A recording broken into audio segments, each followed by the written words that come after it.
Morning everybody, today we are doing the Carissa clutch by Huffs and Cuffs. It is a free pattern on her website. It's got this very cute little handle as well as a wristlet strap that you can obviously take off. And then on the inside we've got card slots and a zipper pocket. So if you'd like to see how this is made, please stay tuned. Alright, so I have interfaced my outside. This is actually a sateen fabric with my fusible fleece. And I didn't interface the lining because it is already quite thick. So what we're going to do is we're going to take our two outsides, tops and outside bottoms, and we're going to match them up so that when you put them together, the top and the bottom are straight. So if this end's thicker, you want the thinner end to join with it here, like this. So now I'm just going to put those, I'm going to flip this so it's right sides together, and then we're just going to stitch it together. I've got a 2 1/2 stitch length. And I'm just going to line these up with my hand. And we're going to back stitch. We always back stitch. And then I'm going to grab this one and do the same thing. So we're going to put them so that they sit correctly and then flip them so the right sides are together. And by putting this one straight in after, this is called chain stitching. And I personally love chain stitching. I'm just going to trim that one off so I don't hit the camera. Normally I would sew all the way though. And then we're going to back stitch. And I'm going to trim off my tails here. And then I'm going to flip this down. So I'm going to fold this seam allowance over the vinyl like this, which will make it a little bit thick, but you should still be right because it's only fusible fleece. And then I'm going to put my stitch length up to 3 3/4, and I'm going to top stitch that down. So I'm going to do a couple of stitches and back stitch. Back stitching only really needs like 3 stitches. Doesn't need to be, 2 inches long. It doesn't help you any further. So I'm just doing this as I go and making sure this is down where I want it. If you're struggling to do it like this, what you could do instead is get some double-sided tape and stick it down so it stays where you want while you're sewing. And we're going to back stitch, and I'm going to come here, trim this one off, and do the same thing again. So I'm folding the vinyl over. You could also have it up and stitch up on the fabric instead. You just want to stitch it so it's going to be down. And I'm doing my top stitching at 1/8 of an inch, like I always do. If you wanted to do something a little bit more decorative, like if you picked a more subtle print, you could do 2 lines of stitching in a contrasting colour to make it like a feature, which would be fun. So I get to the end, I'm going to back stitch. And so now you should have the shape that we're after. Now when I cut these, I flipped them so that when they're sitting like this, they're opposite. So when we join it, all of these side seams are going to match up. All right, this is my strap connector. I chose to do vinyl for mine, so I'm just going to put a line of tape down the center of this, peel it off, fold the other side, squish it down, and I'm just going to stitch while I'm on my decorative stitch length, so everything's the same.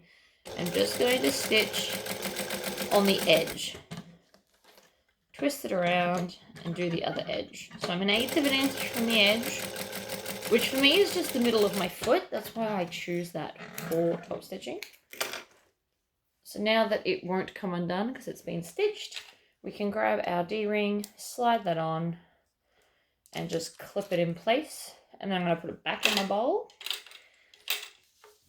So this is my my wristlet strap. So I've done 2 inches by 14 because that's what size I do all my wristlet straps. Yep, that's the end of that. Luckily for me, I have another one. Actually, I have another 3. I buy them like 4 to 6 at a time. So then when I get down to the last one, I'll go buy another 4 to 6. And these are the 50-meter ones from Spotlight. If anyone is interested, it's called Express It is the brand, and they come in like plastic. All right, so tape down the center again, fold each side into the center.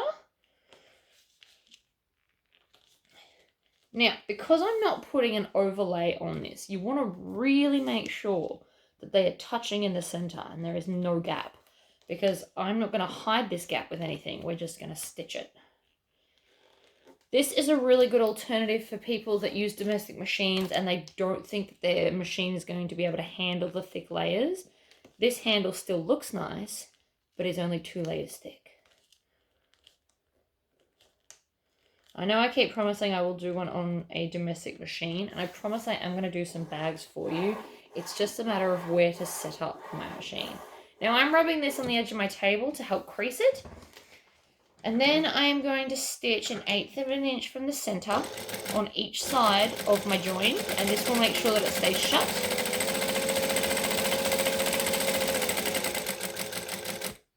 And then I'm going to go across. Turn, go the other way.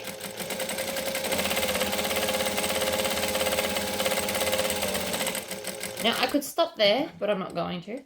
I'm going to stitch across all the way to 1/8 of an inch from the edge, and I'm going to stitch down the outside as well. So it's going to have 4 stitches. These 2 are unnecessary, they're just pretty. But I like pretty, so we're going to do it. I'm going to stitch all the way across the bottom. And up the other side.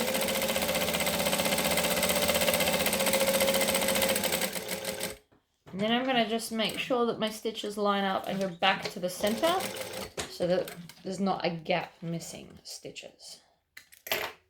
Like that. So now I've got like 4 fun lines. So you can take your swivel clip, lobster claw, whatever you want to call it. And I'm just going to fold over like a little bit like this. It's about 1 1/4 I folded. And we want to pick whichever side we like more. And then we're just going to slot it under. Now you can stitch that or you can put a rivet in. I'm going to do a rivet. So I'll do that later, and I'm going to do all my rivets, because I'm going to add a few others as well. So pop that aside. Now this is my hand strap that attaches to the bag. So if you don't like the wristlet strap, you can take it off and just use this one.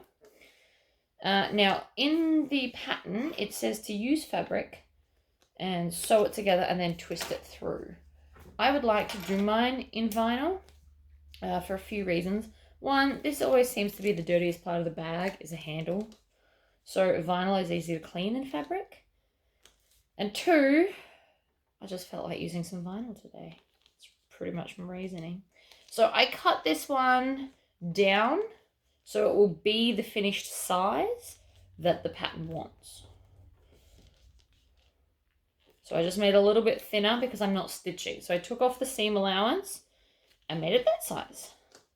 So again, I'm folding it in the center and I'm making sure that it's really, really joined. So you can't see any of the white through the center. Even though this is going to be facing the bag, you still just want to do a good job. But if for any reason it slips while you're sewing, it's also not the end of the world because you're not going to see it.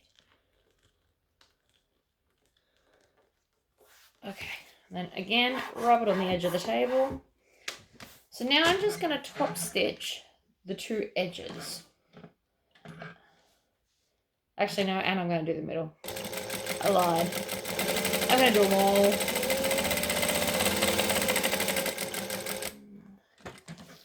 I'm going to sew down the end. You won't see this, but it's just quicker than cutting it off.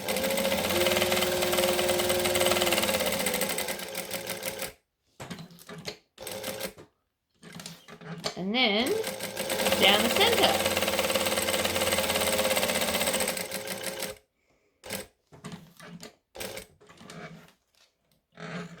Line it up there. This is also really good practice for straight line sewing if you make them this way. If you're new to sewing, it's a really good way to sew straight lines. Okay, so we're going to grab one of these outside pieces and the strap that we just made, and you want to make sure that the join is to the inside if you've done it my way. Otherwise you can just make the strap the way the pattern says, where you stitch it and turn it through. I always put 2 clips when trying to hold stuff because one just never cuts it. And I gotta do that to both ends, like that. And so that is our strap. So it's gonna be a hand strap. Now, obviously that's way, way too big. So we're gonna put some rivets in to hold it down, which is why I didn't do the rivets before. But before I get to the rivets, I am just going to baste this to the edge, like this.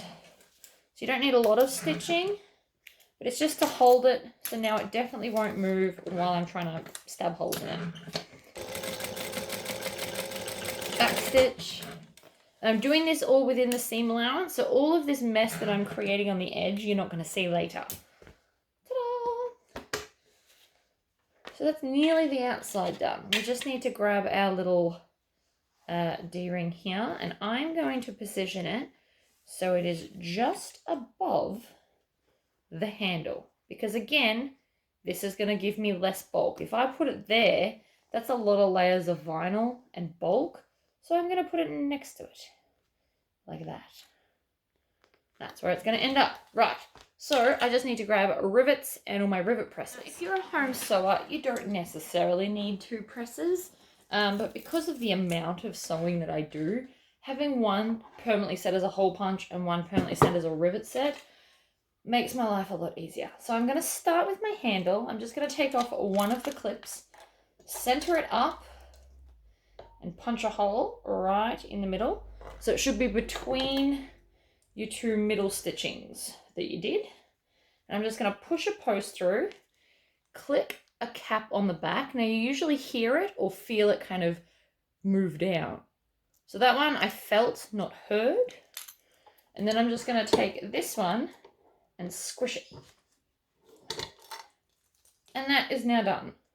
So you can even just make these as great presents for teachers and stuff at the end of the year. Okay, I also decided that I'm going to unclip that because I'm going to put a rivet here to make sure that that stays as well, because I thought that would be fun. So again, I'm just going to position this under, punch a hole, push a post through the hole, click the cap onto the back, and then set it with my other press. Now, if you've only got one, obviously you'd want to go around and punch all your holes and then come back and set all your rivets. So I'm also going to take a ruler so that I can measure how far in I have to put my rivets. The pattern does tell you. I don't give out measurements, just if, you know, you all forgot. No. I'm going to put one there instead. So I'm going to just rub that one off. So this is a friction pen. You can just change your mind whenever you want. That's currently what I'm doing. I'm going to put them there because I think it looks fabulous, and then it's just enough space for my hand. So you can just put them wherever you like, really. There is no right and wrong.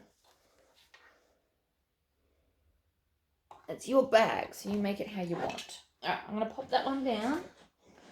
And so then again, I'm going to... Now you can push forward or backwards. I personally tend to push the post in the front to the back, not the other way around. It's also easy to push through vinyl first and then through the floppier fleece. But you don't have to do it that way. You can do it the other way if you want. Alright. 1 and 2. So now that they're set, you've got this fabulous handle that's not too big, not too small.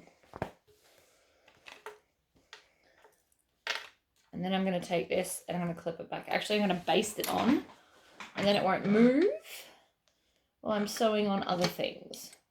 So that's the outside done. Just keep sewing down, whatever. Trim off your tail so that I won't annoy you later.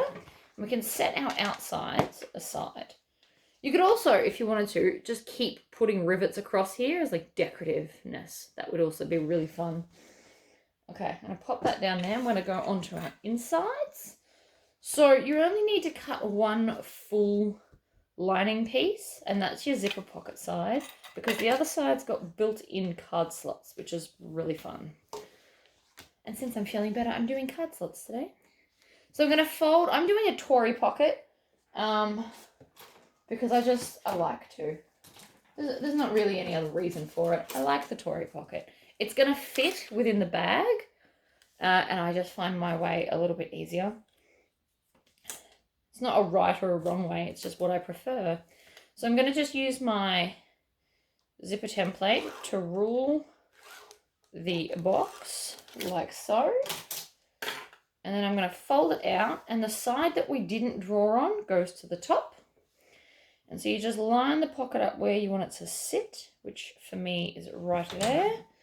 Back to a joining stitch length, which for most people should be around 2.4 to 2.6 on a domestic. I do 2.5 on my industrial. And then I'm just going to stitch around the box.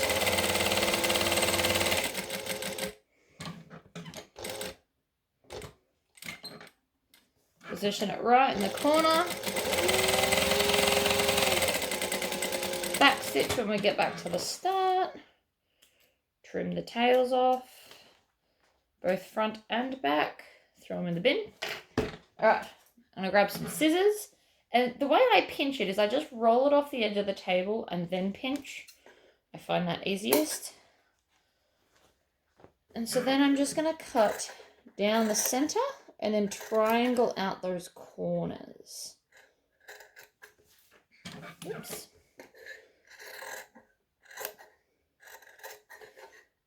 Triangle out there as well.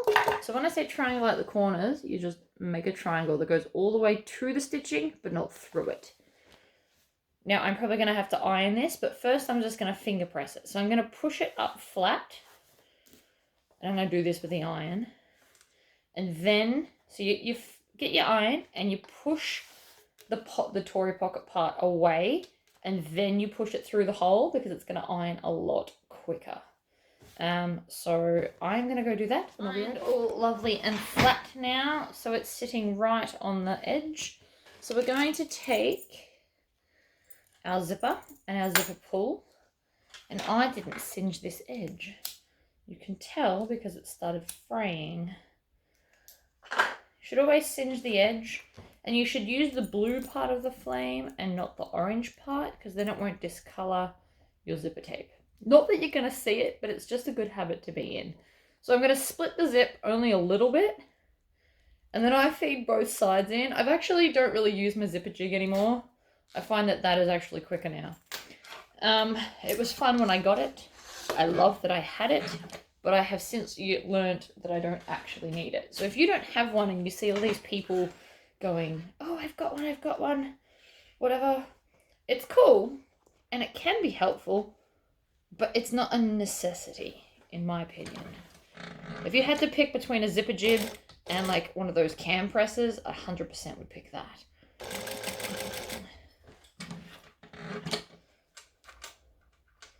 All right, so now I'm just stitching,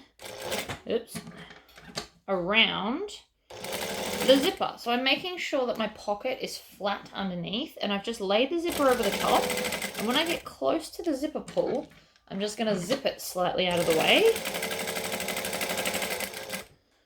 Needle down and pivot over the zipper tape, pivot again, back up the other side. When I get to there, I'm just going to zip it closed. You don't have to get right on top of the zip to be able to move it. You can just pick wherever suits you. Basically, I stitch until it'll fit past, and then I'll stitch it shut. When the zipper's closed, it's less likely to buckle and move, so I always try and sew it closed as much as possible. Alright, but then we can open it again because it's going to need to be opened later. And then when you pick this up, see the pocket falls perfectly in place. This piece of zip was actually, I didn't cut it, it was in my scrap section because I don't throw out zips. Anything shorter, anything longer than 5 inches I keep, because 5 inches is the smallest zip I use on anything. So now I'm just going to stitch and back stitch the side.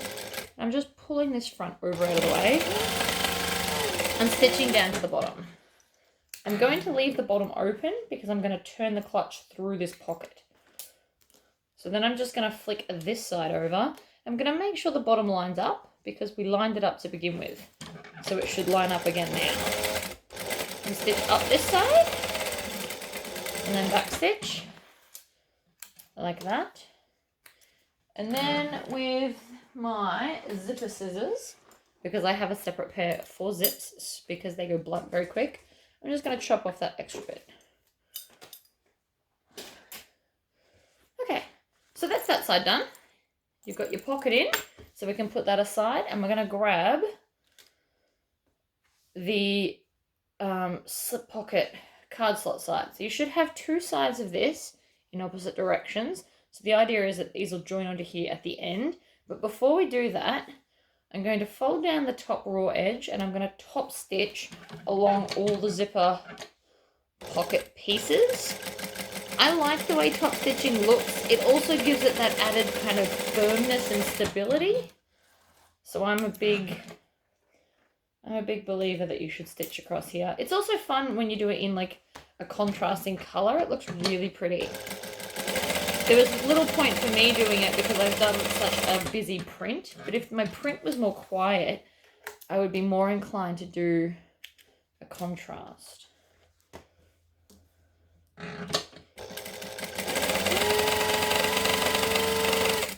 Okay, so that's those done.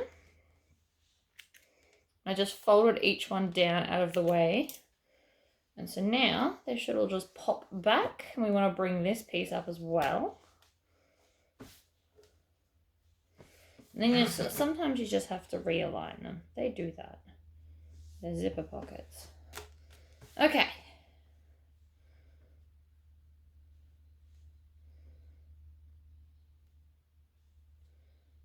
There we go. Right, so when you've got them all lined up again, I'm just going to stitch from the bottom up along the edge where all the folds are. You don't have to do the whole length, just where the folds are.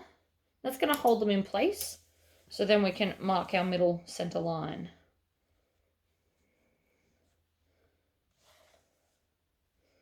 See, they shifted again. That could greatly be due to the type of fabric I'm using and the fact that I didn't interface it. But they are now lined up, and that's why we put those stitches in. You can skip this step if you're confident they're not going to move on you, but I always do it. Okay, ruler, friction pen. Oh no, there's my blue one. I'm like, sure I just had a blue one. And then we're just going to find halfway, which is there, rule a line. You go bottom to top, and then you don't get stuck on the pockets. If you went down, they're more likely to shift and then you won't get a straight line. Always go bottom to top. And then I'm going to stitch 1/8 of an inch each side of the line I just drew.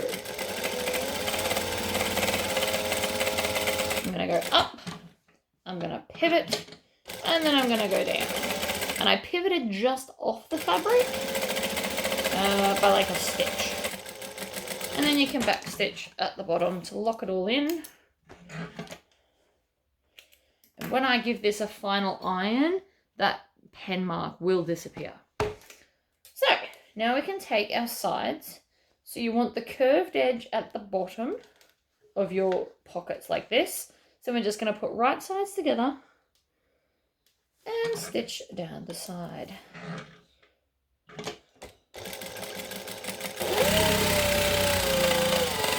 And then I'm going to pivot it. I'm going to pull this over and I'm going to top stitch on the little side piece. Not on the card slots, because then you'll start making them too small and then your cards won't fit. And I'm about to run out of bobbin thread. I can hear it. So again, we're going to put this one on. And I want to start from the bottom up, again because of that momentum that you get, and nothing's going to shift on you.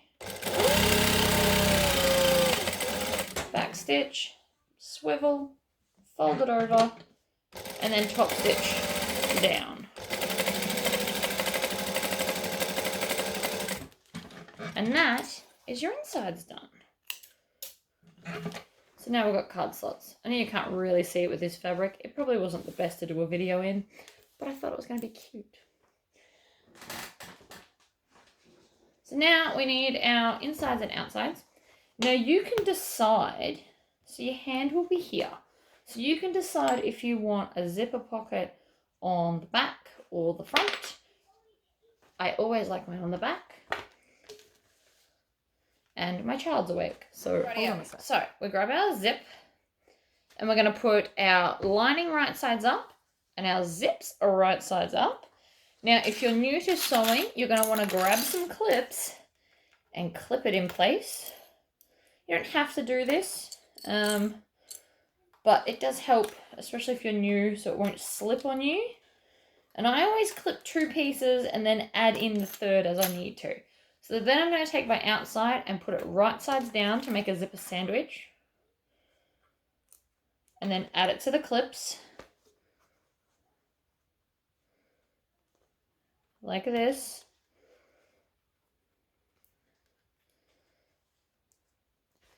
And then I'm going to start at this edge and I'm on a joining stitch length of 2.5. Now this foot, because it's skinny, will run up against the edge of the zip.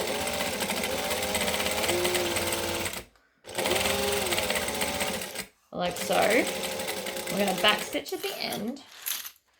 And then I'm going to flip over just the top piece and then top stitch along there. Now you don't have to do this either, but I like it. I always think it looks nice. I always do it. But you don't have to if you don't want to. And then back stitch there. Pull this out. And so then I'm going to fold that down. And I'm going to grab the other side and do the same thing. And yes, I'm aware that I have not yet got my zipper pull on. I find it easy to do at the end because it's not making any dints when I'm putting my zip on. So again, you can grab some clips. Clip, clip, clip. As many or as few as you like. And then we're going to put these right sides together as well to create another zipper sandwich on this side. Like so. And then again, I'm going to start here. I'm going to back stitch.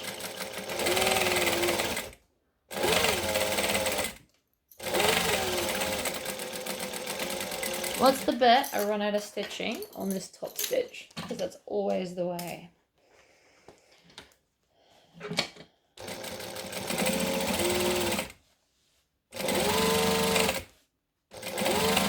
I keep stopping to check, by the way. Ha! That was a fluke, but I like it. All right. I didn't singe this zipper either, and now it's starting to fray. You should always singe your zipper.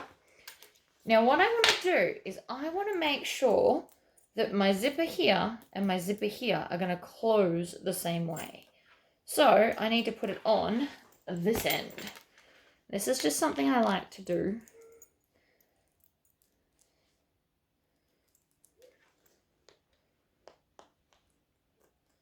So I'm just going to put this first side in about halfway and then bring the other side in.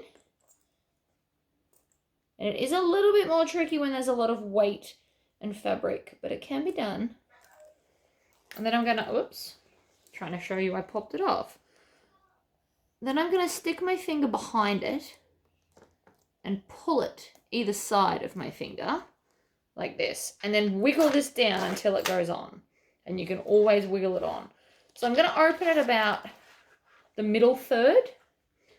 And then we can go on to construction. So I'm just going to fold over the exterior. And the first thing I want to do is line up the vinyl accent. Because that's where people's eyes will fall because it's a joining of different colours. So you always line up the accent first at the bottom. And then add a few clips just to hold it in place. Like that. Then I'm going to come up to where the zip is and I'm going to push the zip so it's facing, like I'm going to push it towards the lining and then line up the fabric there and add a clip. And then put one on the corner. And then I'm going to kind of line up this other side of the zip. So again, I want the excess to go towards the lining and then line up the fabric. Add some extra clips. Like that. And like that. So now it's all clipped together. So again, sticking with our joining length, I tend to start at the bottom of the lining. I'm not sure why I do, but I do. So we're going to start here, we're going to back stitch. We're stitching around. Take it easy on your corners, and then we're going to make sure that the zip doesn't move. We're going to go over the zip and continue around, making sure. So this will be a thick part because of that seam. So go slowly so you don't snap a needle.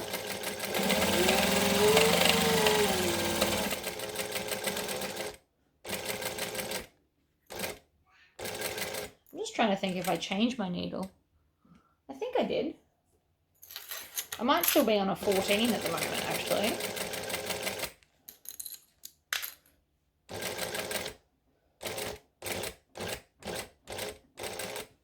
Right, so this is where all our bulk is here. So I'm just going to go slowly over all of it. Over the zip. And then back out. And then around the bend. Get back to the start. And back stitch. And trim. So now I want to grab some zigzag scissors. I call them zigzag scissors. They're actually called pinking shears. But zigzag scissors is way more fun. And then I'm just going to cut the fabric at the curves. Now these ones are spring-loaded, so they open themselves back up. I really do love these scissors. I love Fiskars in general, to be honest. My normal cutting scissors are also Fiskars. Now these don't spring open as easy as the other ones, but I'm putting that down to the whole zigzag thing. So I'm just going to cut off my seam allowance. Like that. Now I know that these won't go through this, so I'm going to switch to my Class A scissors to cut this bit. And I know it seems like I have a lot of scissors, but Class A, these knife edge scissors are great for cutting thick vinyl. My spring-loaded ones don't love the thickness so much, but they're really good for cutting out all like other pieces. Like a single layer of vinyl's fine on the other ones, because it doesn't hurt your hand. And the red ones used to be my #1 Class A, but they eventually died, and I did get them sharpened, and it didn't help, so now they're my zipper scissors. So everything just gets kind of downgraded as we go. And eventually, the red scissors will probably go to, like, the craft drawer or something. So I'm going to start at the corner. I'm going to push it in so I've got something to grab onto. So it kind of turns into a poppet. And then you just want to pull that through the zipper. Now, I'm kind of using my hand like this as a tube to pull all this through. This will turn through very easily, which I like. And then I'm going to put my hand back in and push out most of that. Now that's not pushing terribly well because this vinyl is very, very thick. It's leftover upholstery vinyl. So I'm going to take my flute cleaner and I'm going to bring it in and I'm just going to push along those seams. And that's going to bring that out nicely for me. So I'm kind of in here and I'm twisting like this. This is blunt enough that I'm not going to stab it through any of the seams that I just sewed, but it's strong enough that it pulls them all the way out for me so that we're going to get nice crisp lines. Now the bottom is going to look a little bit kind of funny, but we're going to do a Tory squish on it in a minute. So, to get this to sit flat, we're going to roll it in our fingers until that seam is right on the edge. And then you're just going to shake it in opposite directions. So you're pushing with one hand and then pulling like that. So if you do that all the way along that edge, it'll create a crease in the vinyl, which means it will sit there nicely. Okay. So then you just want to push this in and make sure that you're happy and everything lines up lovely, which it does. And then I'm going to pull out that hole in my zipper pocket, and I literally use the crease in my finger, and that's how much I fold under, because I find it easy to do. You can obviously fold less if you want to, so I'm going to just push it like that and then kind of tuck it under.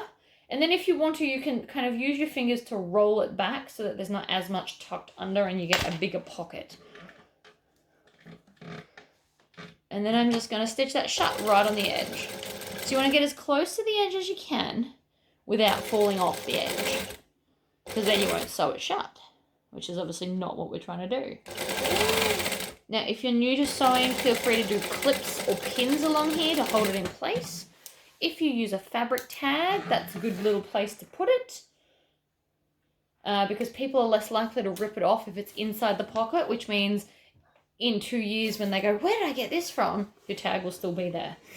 I am the worst. When I used to buy bags and it had a tag on the outside, I used to cut it off.